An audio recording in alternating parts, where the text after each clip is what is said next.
My family doesn't appreciate me and treats me like garbage, so I blew up on them on Father's Day.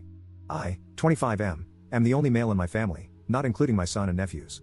My father is separated from my mother and doesn't live with us. Over the years, I have often been the forgotten one in the family or the one who is expected to give things up for others. However, more often recently, there has been a constant need for favors, from building furniture to sorting out different technologies, to being the adult figure at events for the younger ones when they're unable to make it. When I was growing up, I would often be left home alone while the others in my family went out for meals or for a girl's day. Once, I was left with other family members so that they could go on a holiday trip without me. I was also expected to wear my dad's old, worn-out clothes, while my sisters got everything brand new, from clothes to big trips. They even had their prom entirely paid for, while I had to stay home during my own prom.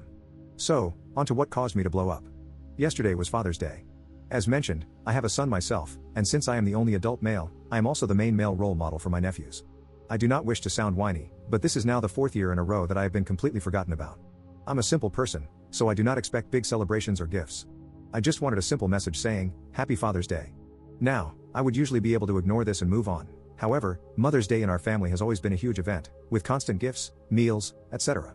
Wishing for a simple message seems so small in comparison, so I didn't feel like I was asking too much.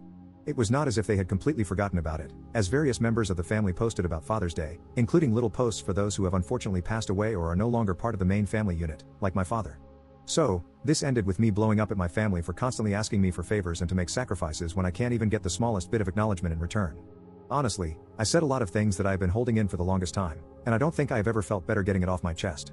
As for the blow-up, it resulted in my mother lying about getting me something every single year, which was not true, as I keep absolutely everything that has anything to do with my son or Father's Day, and then trying to make me feel guilty for being angry, followed by her quickly leaving the family group chat.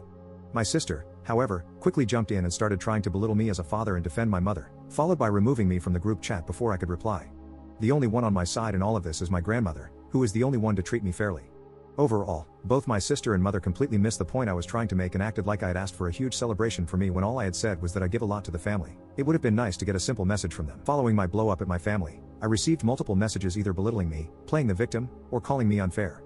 So, after a lot of people gave me the same advice, I have decided to cut them out of my life, mainly my mother and sister. I'm still in contact with my grandmother and younger cousins as they have genuinely done nothing wrong and have been on my side. However, my mother has decided to be petty. In our family, each of us pays for a different streaming service and shares the accounts. My mother decided to change the password to her account and kick me off of it, so I have done the same with the service that I pay for. So yeah, I've cut off the ones who would make me feel worthless, and they've decided to be petty in return. Update 2. So, I'm doing well. I have cut all contact with my mother and sister. I haven't spoken to them in 4 months, and they haven't attempted to contact me. My mother did reach out to my girlfriend a few weeks after the incident for an unrelated favor but was quickly shut down. I am doing better in my own life. I have a new job, working as a data technician, and have been feeling a lot better mentally. Overall, I have chosen to start living a quieter life. I still speak to my grandmother every week and check in. On top of that, I have been making sure I have a stress-free environment and only have people around me who will build me up and make life better, rather than those who would constantly try to drag me down. So yeah, I cut off my family, and it's been great since. I am doing better in my work life, personal life, and most importantly, I'm doing a lot better mentally.